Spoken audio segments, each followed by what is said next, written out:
Hello, welcome back. It's Danielle here again to continue on with the Kraft-Tex journal series that I'm doing. And I have some liner canvas here and the cover that we painted in the last video, and then the cover image here. And the image and the cover have both been sealed, and then I pre-cut this to the right approximate size. So I do have my sewing machine set up today. I'll probably have to maybe start and stop the video and connect them all together, but bear with me. I'll try to show you as much as I possibly can. So the first thing I'm going to do is I'm going to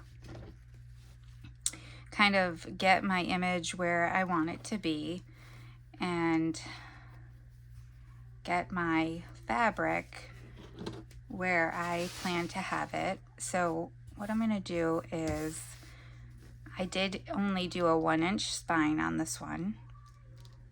So I'm using my grid, and I'm just trying to center this piece of fabric in between the 3 grid spots, if that makes sense, so that I can get a visual of how it will look. And so I think that's about what we're looking at here. Once I get everything done at the end, I may go back for both of them. I may go back and add some extra little things, or like for this one, I might add something. I don't know. I might try a few things out, but this one I kind of like the simplicity of it, but I don't know. We'll see. You guys let me know if you think I should add some more details to the front cover or leave them more simplistic. So, all right, so the first thing we're going to do is I'm going to use just some glue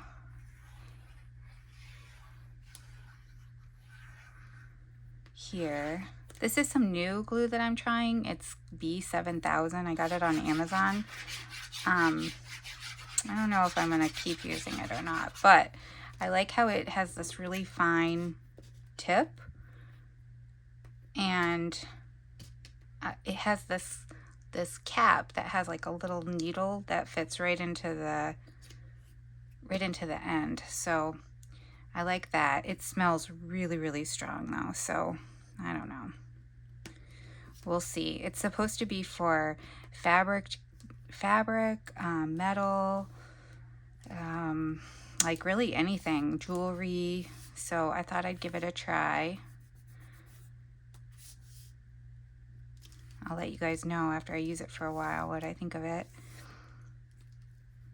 The 3-in-1 is just, first of all, my Joann fabrics, they have not been having it in stock. The 3-in-1 or the Fabri-Tac, whatever, none of it's in stock. So I don't know what's going on with that. I don't know if it's just my Joann's or what, but and it's really pretty pricey for how much I use. So I was trying to find an alternative, and I'm really bad about putting the cap back on, so it like goops out of the bottle and evaporates, so then it gets thicker and it just becomes a mess. So I'm trying this out and I'll see.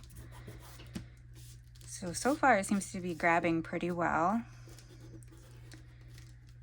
I'm going to stitch this anyhow, as I said in the last video, but we'll kind of give that a second and come over here, and like I said, I'm gonna line my cover up to the grid and then center this somewhat here. All right, so we're gonna go for this.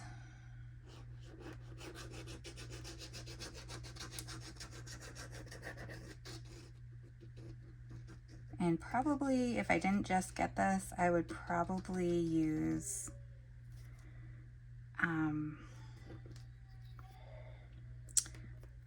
the PVA glue.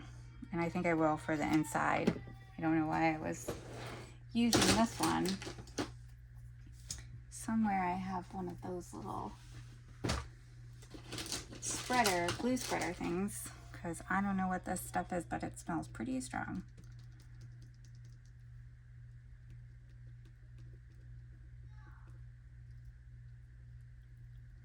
Yeah, this is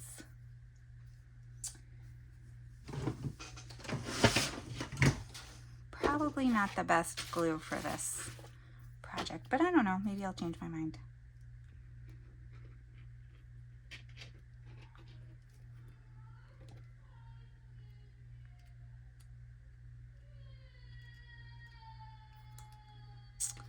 I guess it's kind of finicky to get that on.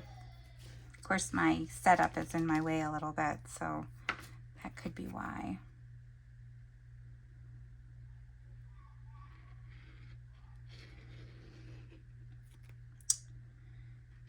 I hope you guys are enjoying this process. I hope you like Kraft-Tex as much as I do. And these journals will be in my shop when they're done, along with another one I'll show you a glimpse of. It was one that I had, I think I mentioned before. I had it in my stash. I don't know, I never had a listing for it, so I'm not sure why I never listed it, but it's a sewing pattern one. And I'll show you. It's from a year or two ago that I made it. Okay, so now we gotta move my paper here so I can get back lined up again.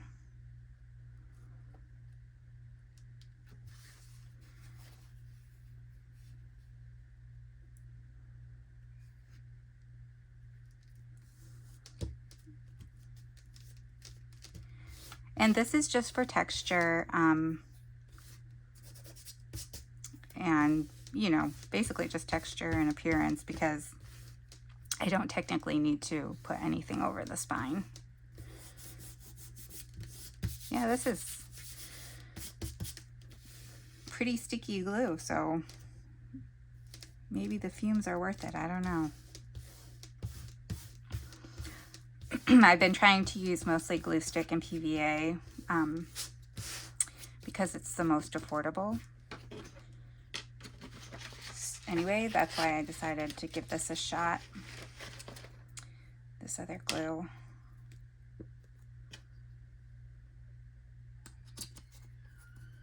Put the lid on that thing. All right, but it is smelly. Holy smokes. Okay. So we'll check and make sure that I'm pretty even here, and I'm pretty happy with that. And then we'll give this a second just to set a little bit.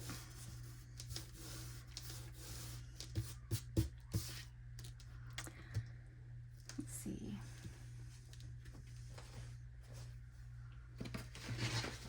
My scissors. And I'm just gonna trim this right to the edge.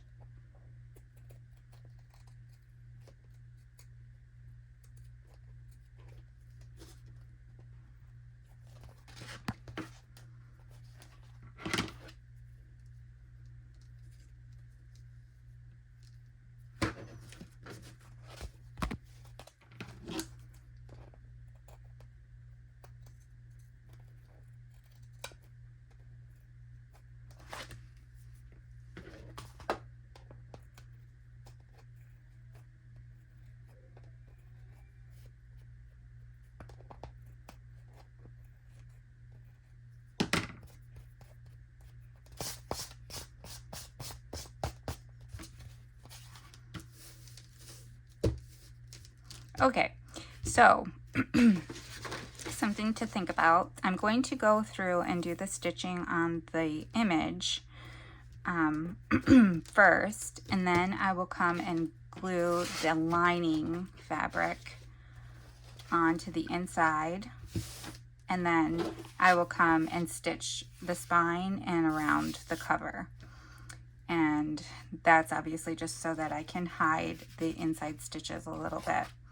I'm going to give this just a second to heal. It's supposed to be really quick setting, and I tested it out. It is pretty quick setting. I just want to give it a little bit more time before I put it through my sewing machine. Again, don't take my word for this. I don't know if it's okay for sewing machines. I haven't used it, but I've pretty much beaten my sewing machine up, so I don't really worry about it. But you do your own thing. Take your own risks with your sewing machine. Technically, I don't think we're supposed to be sewing anything through glue, but okay, so I was going to show you, this is the, while this is setting, this is the sewing pattern journal that I made a year or two ago. It's so cute. I love it because it has a little dachshund. I don't know if you guys know this about me, but I have 2 little mini dachshunds, and it's pretty stuffed.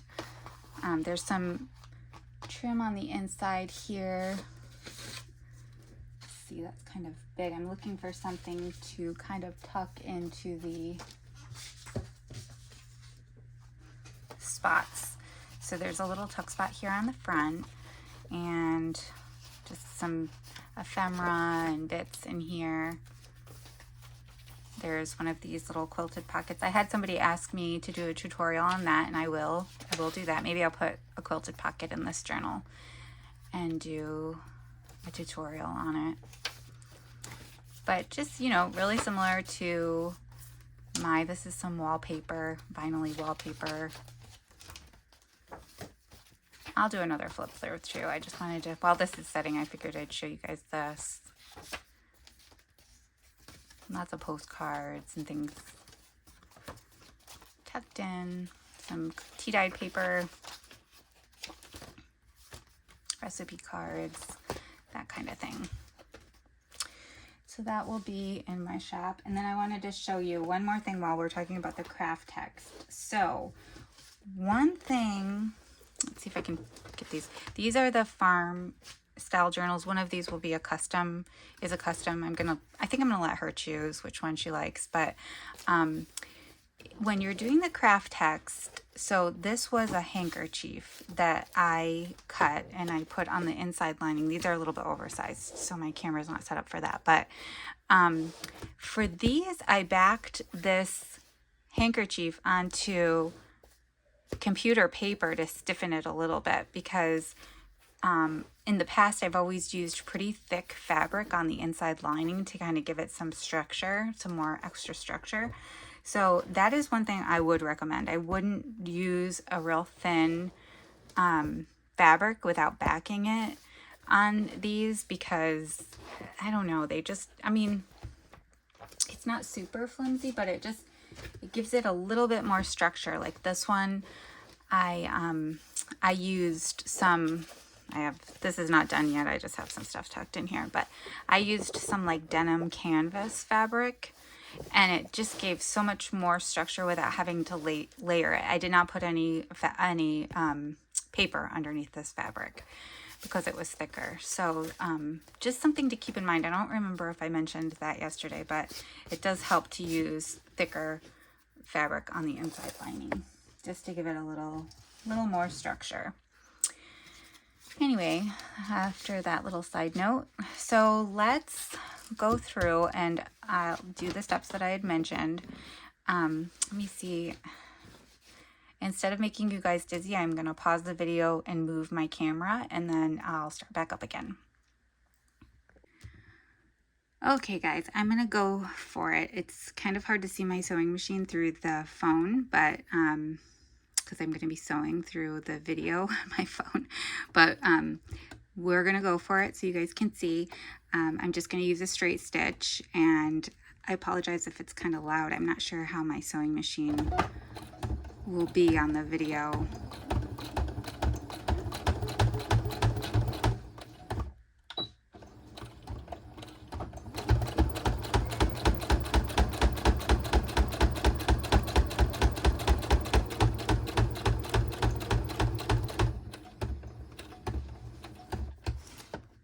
And the nice thing about Kraft-Tex is you can bend the cover so it'll fit underneath your sewing machine.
So we've got that one stitch around, and I'm going to go around again.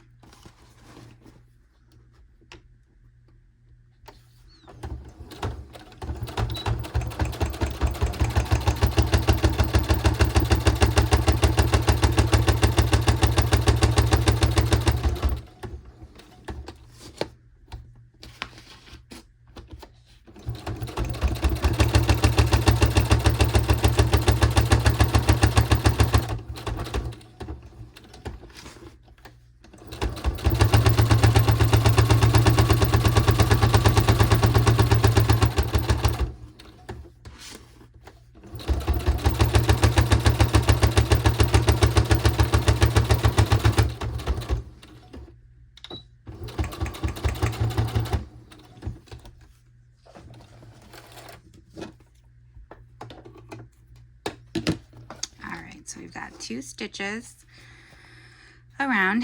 I think that was probably pretty loud, so in the future I might just pause it, sew it, and come back and show you the result. I'm not sure you need to watch me stitch, but you guys can let me know what you prefer. I don't even know if you have been seeing all of what I've been doing, but so now, oops, they're not going to do that next. So I'm going to pause the camera and switch to the other view, and I'll be right back. Okay, I'm back. We've got the front stitched on, and I'm going to use this PVA glue to do the front cover. Like I said, I didn't really care for that other glue. It's super, super strong smelling, so I'm not sure if that's going to be a winner or not. I'll use it until it's gone just so I don't waste anything, but I don't know.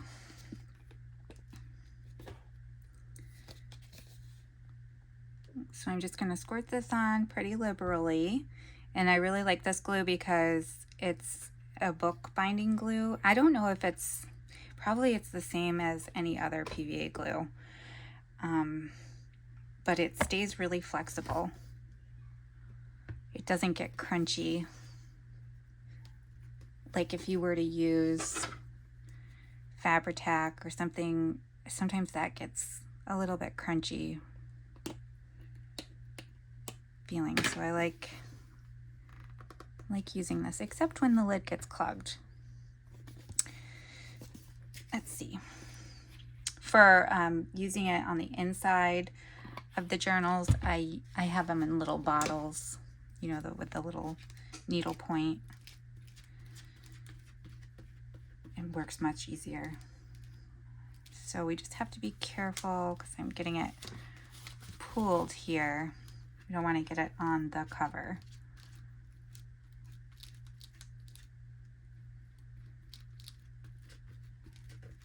Again, I'm going to stitch around the sides. So I'll probably try to stay, not worry about getting too much glue on the sides, or the very edges, I mean.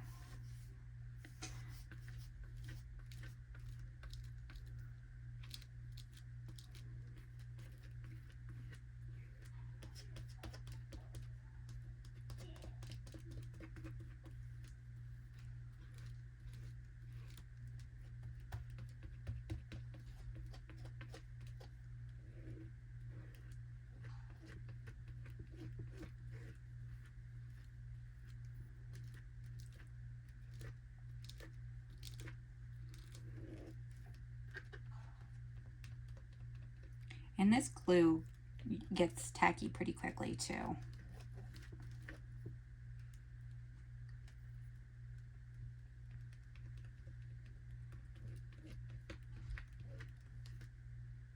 But again, you'll want to wait a little bit before you take this to your sewing machine. Probably technically like overnight. I'll tell you, I've never been that patient, and knock on wood, so far my machine is okay. Hopefully I didn't just jinx myself there, but the sewing machine I have, I bought used on Facebook Marketplace, and I've just completely abused it. And I didn't know a thing about sewing when I first started doing journals. The only sewing experience I had was in home ec in middle school. So it's really easy to figure out, but all this stuff I know you're supposed to probably do for maintenance on your machine, I haven't done. I really need to. I've never even changed the needle on my machine, so I don't know how to do that, but that's the lovely world of YouTube. We can figure out how to do anything on YouTube. Okay, so I'm just going to take this fabric and lay it over. I cut it a little bit bigger than the cover, and I'm just going to smush, smush, smush.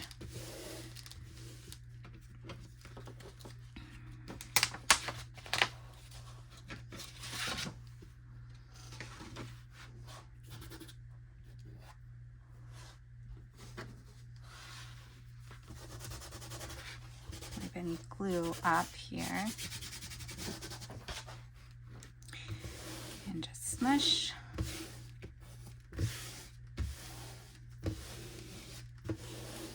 Super flat.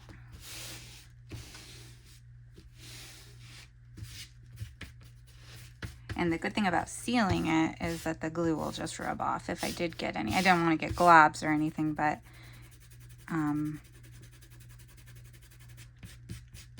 it just kind of rubs off if you get a tiny little bit.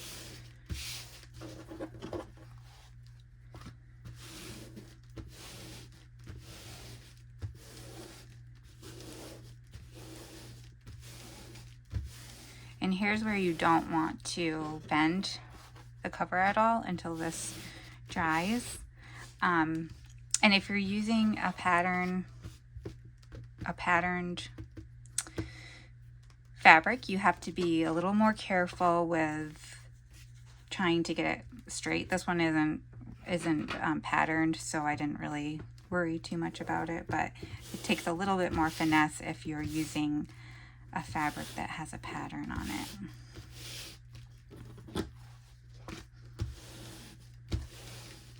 So I know one person in the comments told me that they ordered some Kraft-Tex and they're going to do a Kraft-Tex journal. Are you guys having fun with this series? They're so fun to do. It's kind of addicting.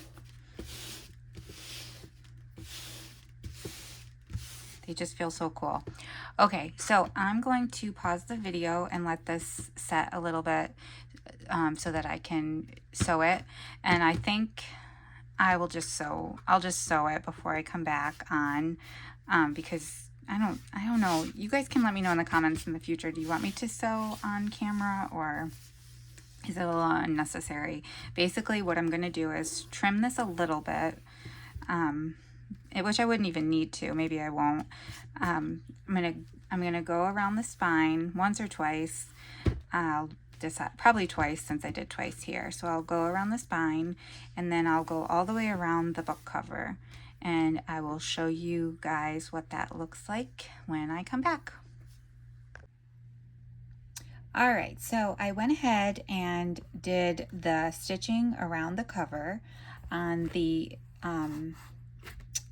spine and on the cover. So I went around a few times, and for this one, I know I had mentioned I had made a 1-inch spine, and you guys saw how it was scored here. And for this previous one, I took the cover after I'd gotten it to this stage, and I kind of found the spine and pushed down and bent it back into place. And so it created this actual spine here. And I think that's what created me, gave me less room.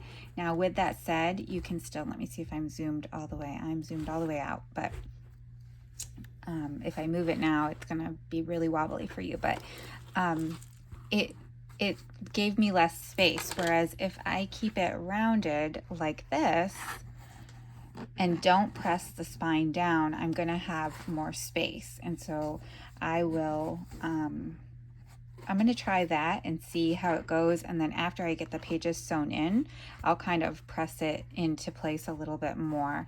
But I'm thinking that might give me a little bit more space even to do more decorating. So we'll see. After I stitched around the cover, I went back and trimmed all along the side with some scissors. I've seen people use pinking shears and leave a little bit of excess around the edge. So you could do that, really whatever you like. I just liked going right up to the edge. And let's see, is there anything else I was going to tell you about what I did for the cover? I think that's pretty much it. So we're at this stage, we've got the front. You can see a little bit of the stitching through the cover, but I'm gonna put some pockets there, and it's, you know, not too obvious. All right, so I also I had to share the office space a little bit, so I also went ahead and chose some papers while I was waiting to do a video. So I have some papers, and so we'll talk about some. A few people have asked me about the papers that I use or how I choose papers. And then I also started making some pockets. So I might decorate these a little bit more and stitch around them. But that kind of gives you an idea of where we're headed there. I was going to use some, actually I had one kind of pre-made. I was going to use some of that thicker upholstery fabric. I didn't stitch around this one yet, but it was so bulky that I thought, no, I'm not going to do that. And it was a little bit drab looking. So I went ahead and I like this paper, and I just backed it onto some lightweight cardstock, excuse me. So we'll move on to the colors here, or excuse me, the pages.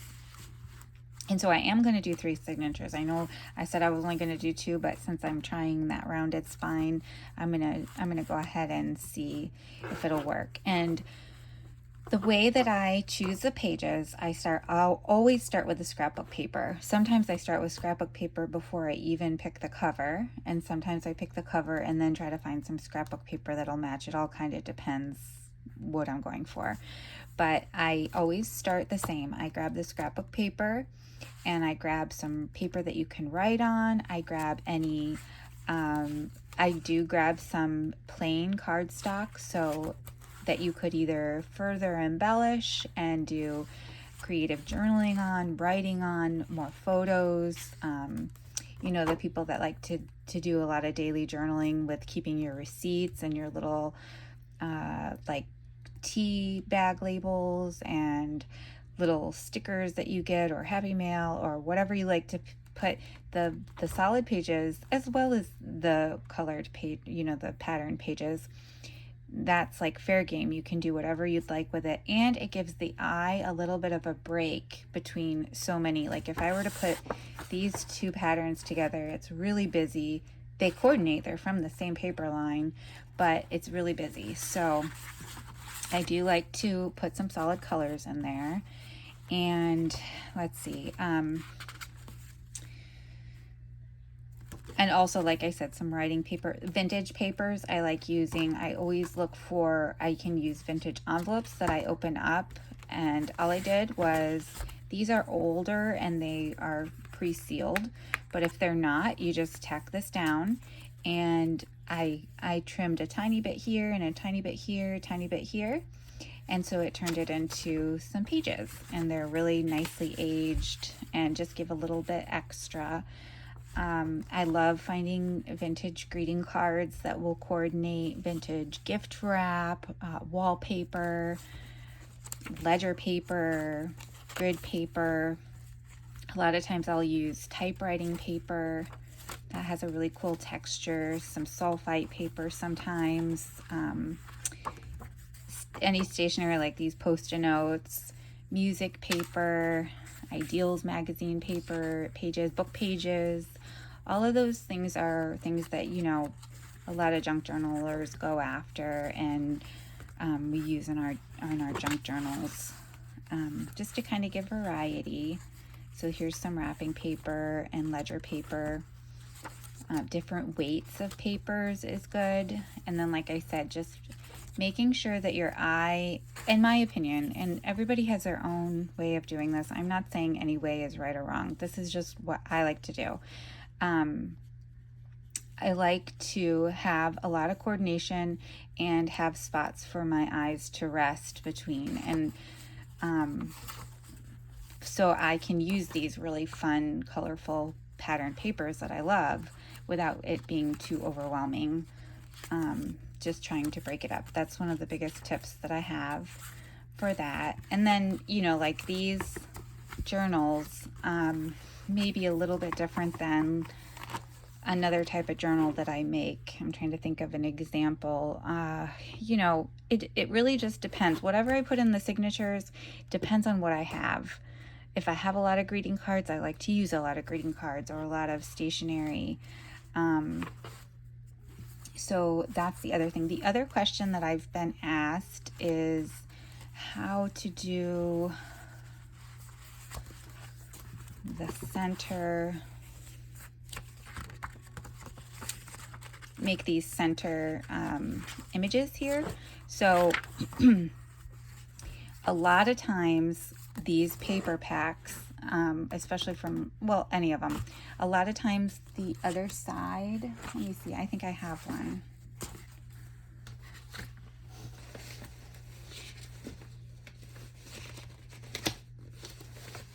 I know I saw one here yesterday when I was going through these. So like this one, I would love to use this side. And then they use the other side for these big cards, which, you know, I like using those sometimes too, but sometimes they give you like 3 or 4 pages even with these on them, and there's only 12 pages in the whole kit. So for me, I like to use more of the scrapbook paper. So I didn't do it for this one, but something where you can cut it to size and then cover this up. And the way I do that is I usually end up using those pages in the center signature, and I end up covering it with another page that I don't want to see the back of. So whether it be another scrapbook paper that has this type of thing, and I flip it to the other side, so that neither of the sides are showing. Let's just say like this one has the border print on it. So if I were to use these pages in the book and I just wanted the scrapbook paper, let's say I had it like this, I would put this page showing and these 2 pages together, and then when I sewed my signature in, I would not attach these. I would sew my signature in like I normally would, and then once it was all sewn in and together, I would come back and use some glue on both sides and close it in to make a little pocket where you can tuck stuff in here. And that way I'm utilizing both pages, or a book page that I only want to show one image. And just an extra, I like to, if the paper's not real sturdy, I would back it with some copy paper or light cardstock. I like to stitch around it just to give it texture and detail, and I do usually stitch around the whole thing. And then I would treat this, so when I go to sew this in to my book, I will sew this signature in with these loose like this. And then once it's sewn in, I will come back and I'll run a piece of glue or double-sided tape here and here and fold it here, and you'll have a little pocket right here. And the reason I'm emphasizing after you sew it in is because I've done it where I will come here just like this and glue it down, you know, all the way here, and go to sew it in, and this ends up pulling. There's too much tension here and it'll pull and sometimes rip the paper, or it gets all crinkled. It's just, take my word for it, my biggest piece of advice is sew it in like this and then glue it after you have it in. So that's how somebody asked me how I do the center, put the full images on the center, and I think that that's what you were asking. Let me know in the comments or send me a message if I got it wrong and that's not what you were wondering. But I want to make sure anybody that asks me anything that I can help with, I want to make sure I'm addressing it. So I wanted to bring that up.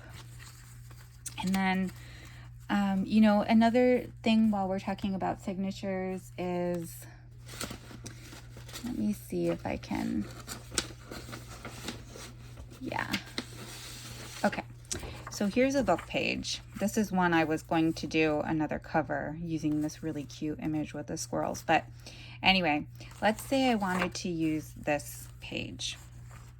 There are a few different things I can do. Clearly, I could fold it in half like this and put it into the signature, and it would be, you know, that it would be probably cute on this side, cute on the back, but then this one is like, I don't know. So I could do that, and I could fold it, and then I could attach another page here. Like, let's just say that, but it was cut to size. And then that's what it would be when you would see it when you would turn the page. That's one option. But where I really wanted to go with this was, I mean, there's a million options. You could connect two pages together with some seam binding or washi or fabric or just a piece of folded paper. That's an option. You could trim this down, which if I were going to use this, I would trim this down, trim these words off, and I would either fold it up here and make it a flip like this, or I would fold it here and make it a flip like this. And that way, you know, like let's say I didn't fold this over, I could cover, so you're not looking at the white space when you're flipping through your book. You're not looking at the white space, but it's still there. And it's a way, this would be not really a functional page. It would just be, I mean, you could cover the back, but it would be a way to use the book page and also keep white space without seeing it when you flip through your book. So I hope that makes sense. It's probably way more information than you wanted to know about it, but let me know if I need to clarify that further. And as I do more videos and I show you guys more of my process, you'll start to see what I'm talking about. I don't need to tell you everything all in one video. So, but I just wanted to kind of go through that process because I wasn't able to record choosing the pages. So what I'll do next is for this one, I will go through and stitch the pages. The stitching would be just for aesthetics and texture. And then this wallpaper, I'll do the same thing. This one I'm going to make into a pocket. So again, I'll sew it in like this, go through here, do my pamphlet stitch, and then once it's all sewn in, I will connect it like this and make it into a little pocket in the center. So I'll stitch that, and you know, any other page stitching. There's some wallpaper here. This one I'm going to do the side pockets again, just like with the turkey picture. So I'll stitch around here, just place it like a regular page, do my pamphlet stitch, and then attach it down after everything is sewn into the book. And then whether I continue embellishing and adding things before or after I sew the signatures in is honestly different every time. I don't know. I don't have a reason. I guess it depends how much I want to sew on the page, or sew embellishments onto the actual page, which I don't do a ton. I do a little bit.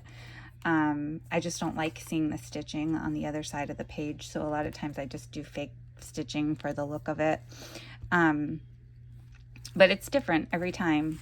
And if I, you know, like this one, I might sew these in first and then embellish as I go so I don't get too chunky again, but it's different. And then the last thing about the signatures is that I forgot to mention, I do have a guillotine paper trimmer, and I got it from, I think it was Facebook Marketplace. It was used, but it was only used a little bit, and it does help me make life easier because of this creep.